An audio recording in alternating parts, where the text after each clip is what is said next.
In this video, I will be discussing a stored procedure that implements slowly changing dimension type 2 logic.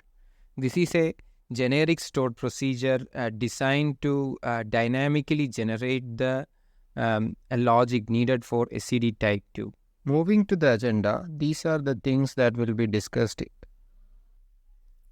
Now let us understand what is SCD type 2 and why it is used. SCD type 2 is a technique used to track the changes in the dimension table over a time. It works by capturing the changes based on the natural key. In an SCD type 2 table, you will find multiple records for same key. So there can be there is a one active record that reflects the current state of the key, and there can be several inactive records that shows the previous states. This method helps keep a complete history of changes, so thereby making it easier to analyze data trends over the time. Here the SCD type 2 logic is implemented using a merge statement, and there is another implementation without using a merge statement, that is using insert and update. In this repo, I have captured certain learnings or the notes which I have encountered when I was developing this specific module. And here also I have developed a control flow diagram that describes the overall SCD type 2 logic which I have implemented in the stored procedure. Now let us understand SCD type 2 implementation with an example. Here we have a staging table. The staging table is a full snapshot of the source table, which means the staging table have all the records that are there in the target table. In our case, the staging table has 3 records, which means that the source table has 3 records. Now coming to the target table is where the SCD type 2 logic is implemented. As a part of SCD type 2 implementation, we are adding couple of metadata columns. The key column that's to be looked into here is active column, where it takes 2 values, y or n, where y indicates an active record. So in our case, card number starting with 1, 2, 3 is an active record in the source. Let's say for a day 2 on 2024-01-01, these are the staging table contents. If you look at the card number starting with 1, 2, 3, 4, there is an update done to the change date column. You could see there are 2 new records that are available at the staging table. So this would be the target table content once after the SCD type 2 implementation. So if you look at the card number 1, 2, 3, 4, the earlier version of the card number 1, 2, 3, 4 is deactivated, which means n value in the is-activity column and the expiration date is set to the current date. All the records that are in the staging table is inserted into the target table. Now let us see what happens when we delete a record from the source table.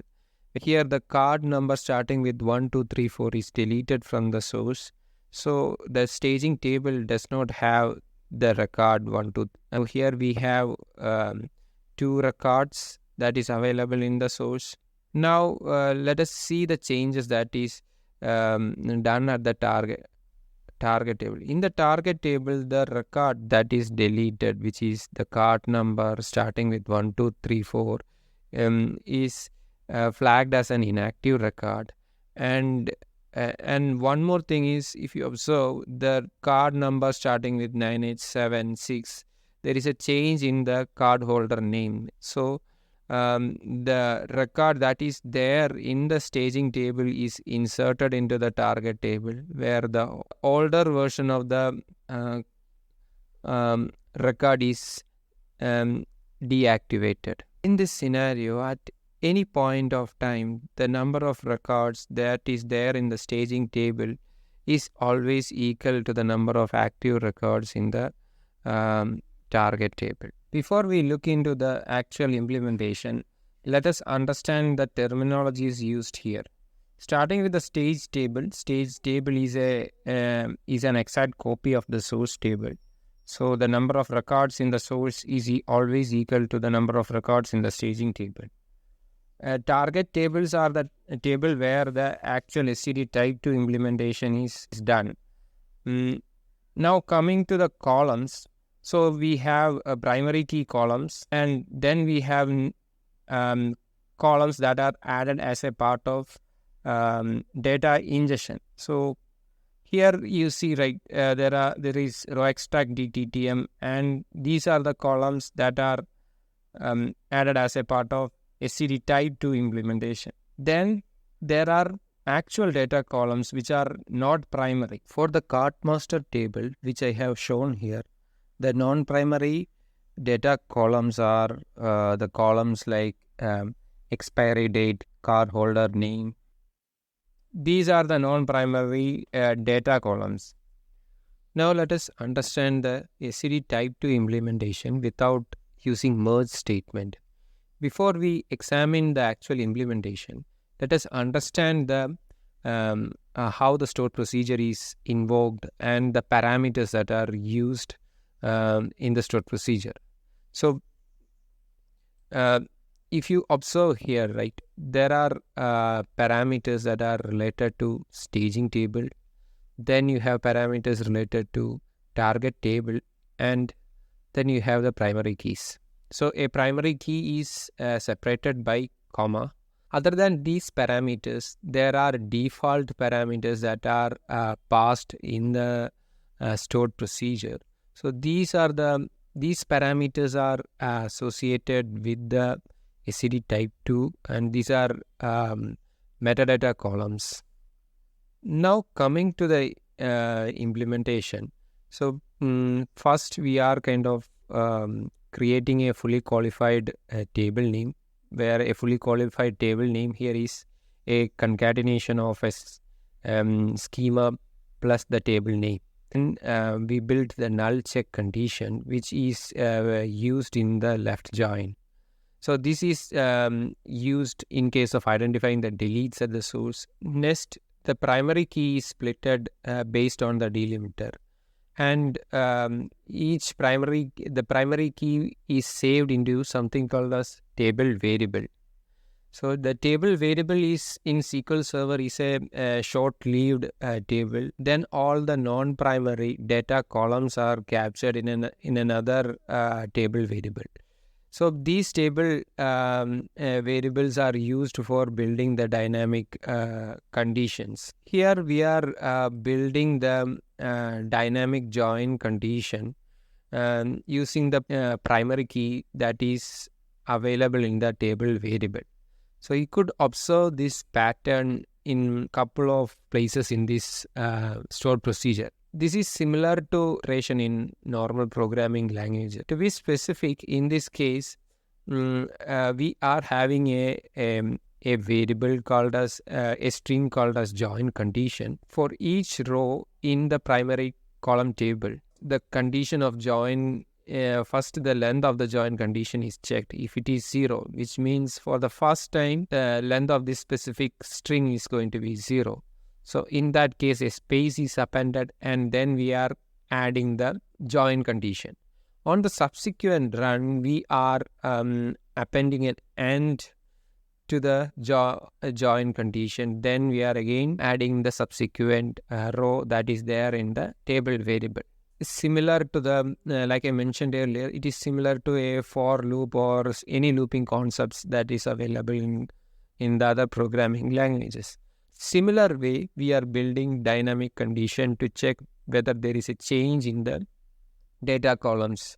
Once the join condition and the equality condition is dynamically built, the next step is to implement the SCD type 2 logic.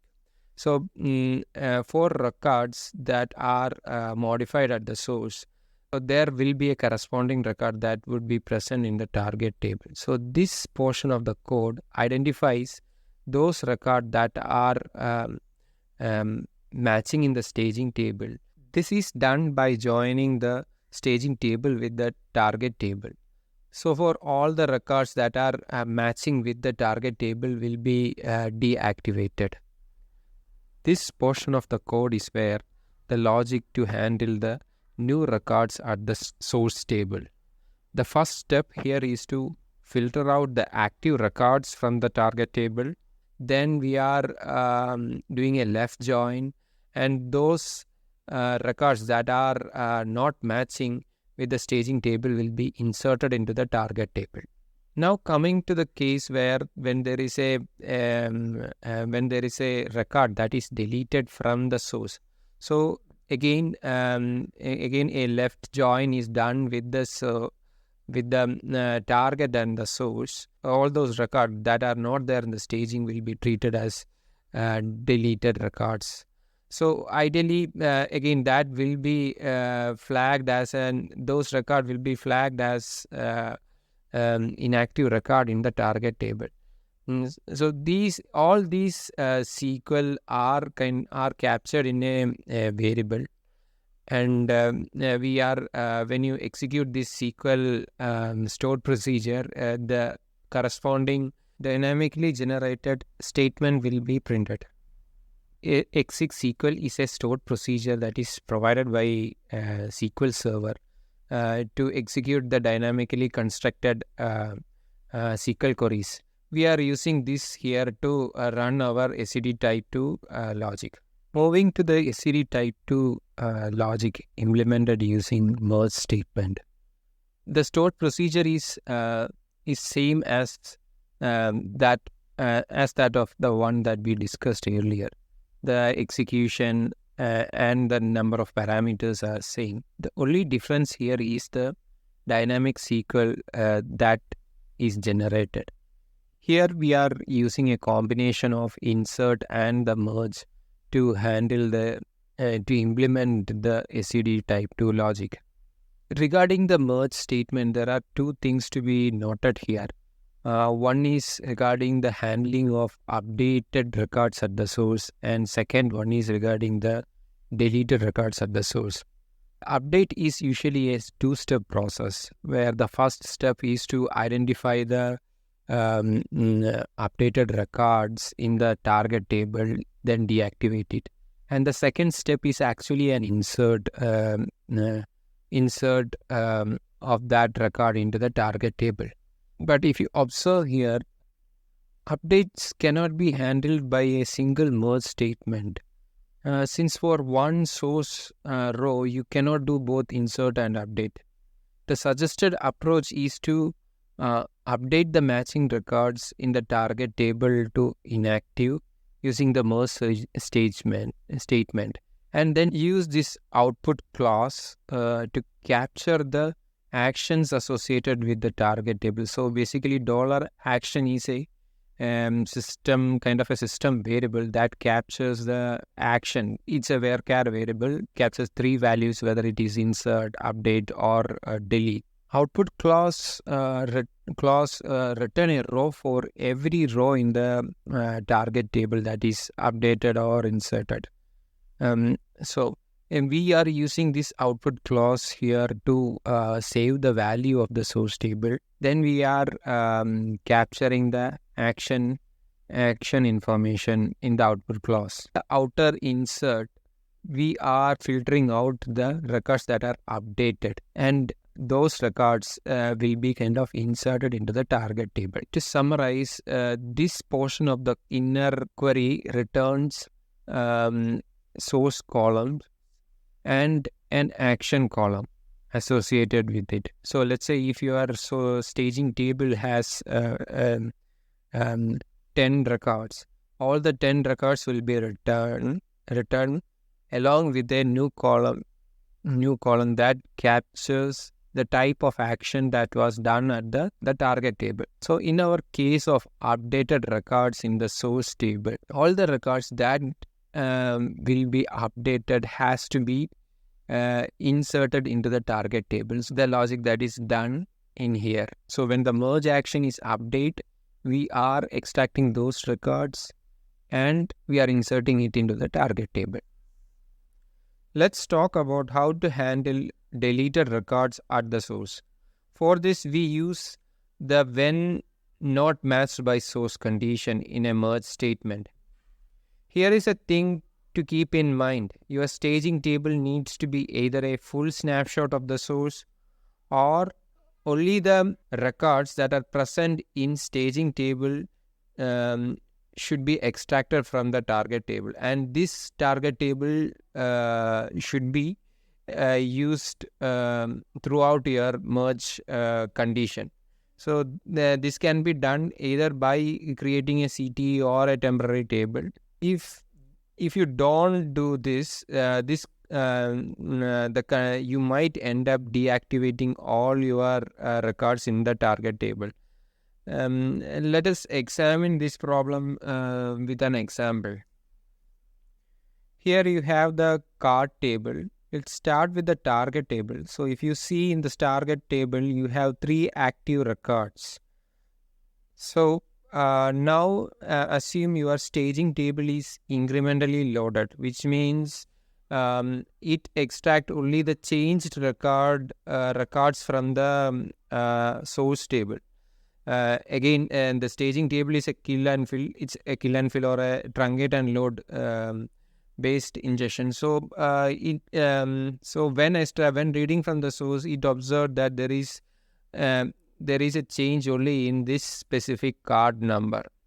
So when this is fed to merge statement, when this is fed to when not matched by source condition, all the card number that are highlighted will be kind of deactivated. Reason is because these records are not present in the staging table. So this is the issue when you are not using a full snapshot of the staging table, full snapshot of the source as the staging table. The workaround which I mentioned earlier is either extract only the record that is there from the that are there in the staging table from your target table. That is, extract the record that is starting with 9876 and use this set of record for your entire merge logic. For this demo, I am going to use card master table. In the card master table, pan and the change date is identified as the primary key. So let's start by inserting some record into the staging table. So we have 2 records that are there in the staging table. Now let us run the stored procedure for SCD type 2 implementation without using the merge statement. So here we are mentioning the stage table, target table related information along with the primary key. I'm executing it. So this is the dynamic SQL that is built in the stored procedure, and this is the SQL that is kind of executed internally. So let us see the content of the target table. So in the target table, you can see there are SCD type 2 metadata columns that are added, and the update DTTM is populated with the current timestamp. The column of all these records are set to 1. Now let us see what happens when we try to execute the similar logic that is implemented in merge statement. The stored procedure print the dynamic SQL that was built internally, and there are 0 rows affected. So that's correct. That is in line with the expectation which we have. because in the stage table there are no updates that was done. So so there should not be any changes done to the target table. Now let us try updating couple of columns in the staging table. So I am kind of modifying the expiry date for the card number that is starting with 97 and change date for the card number starting with 82. So I think there are no record starting with 97. I have changed the PAN, provided the correct PAN number, and now I try to run. So it says that there are one record that is affected. Let's query the staging table. Let's verify it once. Yes, the change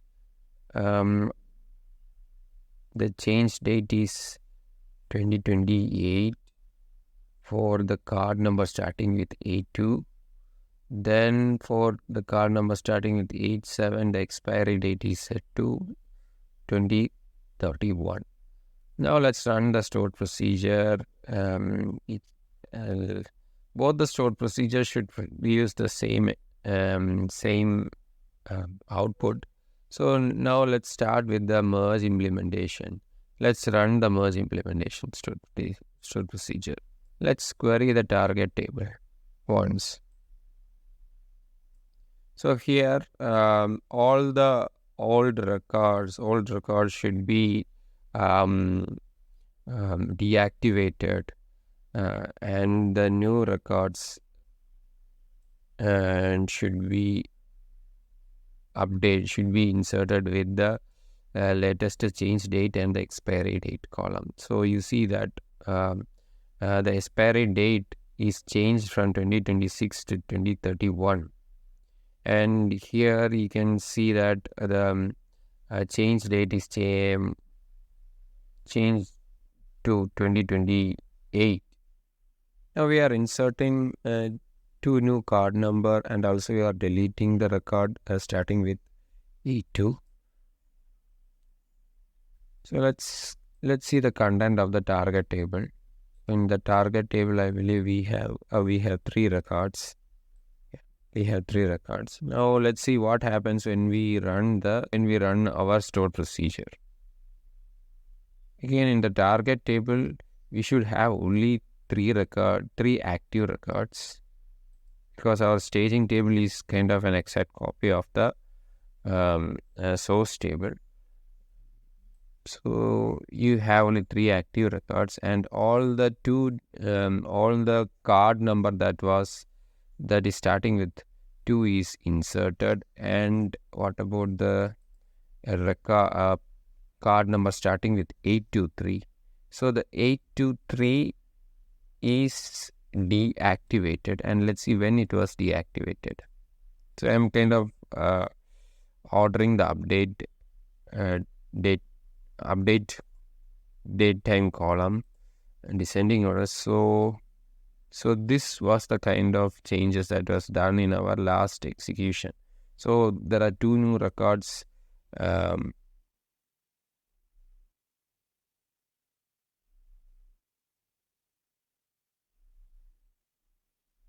Two new records inserted, and you have 1 record that is deactivated. Now let us see what happens when we run the stored procedure without merge statement. Let's see what it should not have an impact on the target table. That's our expectation. So 0 rows are affected. Let's query once let's verify whether even the timestamp is changed or not. Yeah, even the timestamp is still intact.